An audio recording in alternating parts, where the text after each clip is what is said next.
আমি ব্যক্তিগতভাবে এবং সাংগঠনিকভাবে বিশ্বাস করি বিজেপিতে কোনো বি টিম হতে পারে না। বিজেপি যারা একবার করে ফেলেছেন তারা বিজেপিতেই ছিলেন, বিজেপিতে আছেন, বিজেপিতে থাকবেন, বিজেপিতে তারা থাকছেন।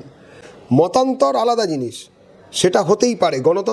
গণতান্ত্রিক পরিসরে মতান্তর স্বাভাবিক। সব শিয়ালের একরা, এটা অন্তত ভদ্রলোকের জায়গাতে হয় না। কিন্তু মতান্তর কখনো ভারতীয় জনতা পার্টিতে মনান্তরে পর্যবসিত হয়নি।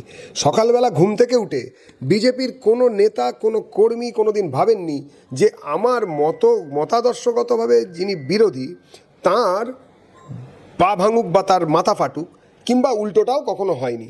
আমরা এই রাজনীতিতে বিশ্বাস করি না। সুতরাং বিজেপির মধ্যে বি টিম আছে, সি টিম আছে, ডি টিম আছে, এরকম নয়। আমরা এটাতে বিশ্বাস করছি। বাংলা হান্টের আরো খবর দেখতে নজর রাখুন। বাংলা খবর মানেই বাংলা হান্ট।